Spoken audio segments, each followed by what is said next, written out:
Hello, my name is Ollie Collett. I'd like to welcome you to my presentation called 64 Days Interaction.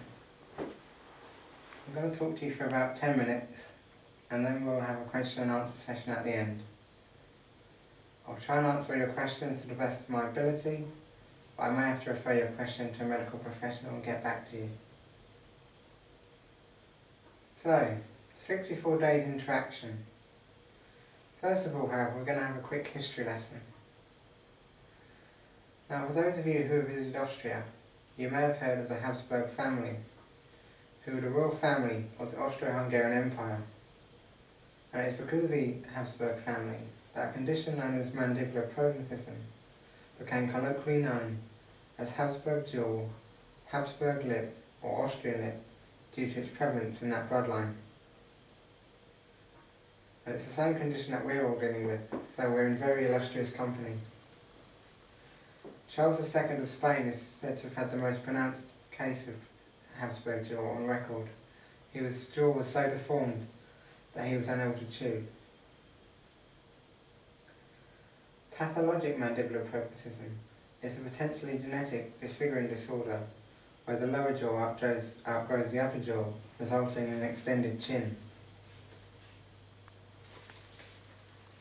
Mandibular prognatism is alleged to have derived from a princely Polish family of Masovian Piasts. The deformation of lips is clearly visible on two sculptures of the Masovian Piasts at St. John's Cathedral in Warsaw. However, this may be there exists evidence that the trait is long-standing. It is first perhaps observed in Maximilian I. The most common treatment for mandibular prognatism is a combination of surgery and orthodontics. The orthodontics can involve removal of teeth, braces, or a bite splint. In 1995, when I was 10 years old, I started seeing an orthodontist, and this became an annual trip where they would take x-rays and photos of my skull, take a mould of my jaw and measure my height. The purpose of all this was to monitor my growth, and finally, in 2002, when they were certain I had stopped growing, I was introduced to my surgeon who would carry out the procedure. We spoke for a while about everything involved in the operation, and then he asked if I definitely wanted to go through with it, which I did. And so he set a date for the 19th of July 2002. At this point, I must warn you, it gets a little bit gory, so you'll have to bear with me. The operation involved breaking and removing 10% of my upper jaw and securing a device called a distractor to my head with pins. The distractor basically creates new bone formations which are then stretched by the device.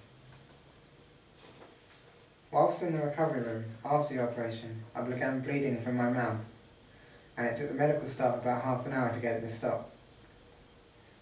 I can't remember exactly how much blood I lost in that half hour, but it wasn't a pleasant experience. After a couple of days in hospital, I began to feel a bit better, and I asked if I could continue my recovery at home, which they reluctantly agreed to. Each day I had to turn these screws which were attached to the frame of the device, and in time would bring the upper jaw along with my lower jaw. This process went on for about 2 months, and in that time it wasn't all plain sailing. As my upper jaw was being brought forward, it was applying more pressure upon the frame, and on a few occasions pressure became too much, causing the frame to slip and causing the pins to rip from my head, and so in the end I had to reinforce the pins. Now you have to remember that this is 6 years ago, so I would imagine that the device has been tweaked somewhat to eradicate what the problems that I had with it. When they were satisfied that my jaws were aligned again, the frame was finally removed on the 20th of September 2002. A side effect which they didn't foresee was that the muscles around my jaw froze up and I couldn't open my mouth. So I was given some exercises to do, which would loosen up the muscles again. They gave me a stash of lolly sticks, which I had to put in my mouth and try and increase each day, one part on top of another. In those 2 months I couldn't eat, drink or sleep properly. I lost about 3 stone in weight and I've been left with permanent scarring to my head. Metal plates attached to my jaw under the lining of my gums, and I regularly suffer from head and jaw aches. Looking back, it was a mentally, emotionally and physically exhausting time, not just for me but also my family. But I don't regret any of it. Having the operation allowed me to get on with my life. And because if I hadn't gone through with it, it would have got progressively worse, to the extent that I wouldn't have been able to eat solid foods. When I was ready, I went out and got a job. My confidence has grown ever since. I feel better about myself, I have higher motivation, and after all that I went through, I have a greater determination. Today I've presented you with an honest account of everything that I encountered, so you get a good idea of what to expect should you choose to go through with the operation.